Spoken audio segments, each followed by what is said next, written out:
श्री दुर्गा सप्तशती पाठ 10वां अध्याय। शुंभवध। महर्षि मेधा ने कहा, हे राजन, अपने प्यारे भाई को मरा हुआ तथा सेना को नष्ट हुई देखकर क्रोध में भरकर दैत्यराज शुंभ कहने लगा, दुष्ट दुर्गे, तू अहंकार से गर्व मत कर, क्योंकि तू दूसरों के बल पर लड़ रही है। देवी ने कहा, हे दुष्ट, देख मैं तो अकेली ही हूँ। इस संसार में मेरे सिवा दूसरा कौन है? ये सब मेरी शक्तियां हैं। देख, ये सब की सब मुझ में प्रविष्ट हो रही हैं। इसके पश्चात ब्राह्मणी आदि सब देवियां उस देवी के शरीर में लीन हो गई और देवी अकेली रह गई। तब देवी ने कहा, मैं अपनी ऐश्वर्य शक्ति से अनेक रूपों में यहाँ उपस्थित हुई थी। उन सब रूपों को मैंने समेट लिया है, अब अकेली ही यहाँ खड़ी हूँ, तुम भी यहीं ठहरो। महर्षि मेधा ने कहा, तब देवताओं तथा राक्षसों के देखते दो देवी तथा शुंभ में भयंकर युद्ध होने लगा।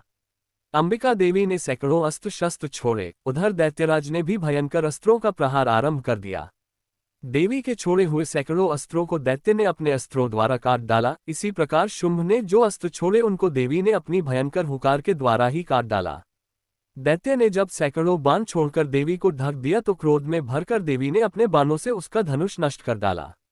धनुष कट जाने पर दैत्येंद्र ने शक्ति चलाई, लेकिन देवी ने उसे भी काट कर फेंक दिया। फिर दैत्येंद्र चमकती हुई ढाल लेकर देवी की ओर दौड़ा, किंतु जब वह देवी के समीप पहुंचा तो देवी ने अपने तीक्ष्ण बाणों से उसकी चमकने वाली ढाल को भी काट डाला। फिर दैत्येंद्र का घोड़ा मर गया, रथ टूट गया, सारथी मारा गया। तब वह भयंकर मुदगर लेकर देवी पर आक्रमण करने के लिए चला, किंतु देवी ने अपने तीक्ष्ण बाणों से उसके मुदगर को भी काट दिया।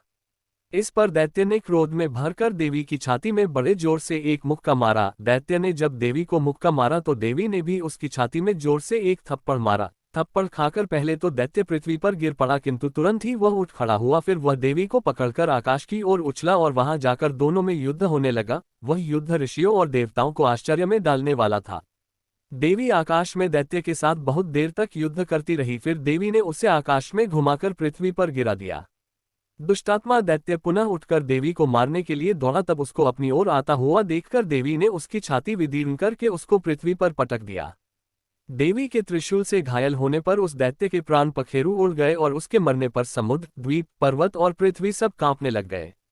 तदनंतर उस दुष्टात्मा के मरने से संपूर्ण जगत प्रसन्न व स्वस्थ हो गया तथा आकाश निर्मल हो गया।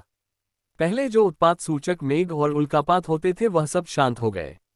उसके मारे जाने पर नदियां अपने ठीक मार्ग से बहने लगी।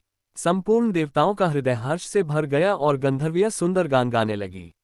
गंधर्व बाजे बजाने लगे और अप्सराएं नाचने लगी। पवित्र वायु बहने लगी। सूर्य की कांति स्वच्छ हो गई। यज्ञशालाओं की बुझी हुई अग्नि अपने आप प्रज्वलित हो उठी तथा चारों दिशाओं में शांति फैल गई।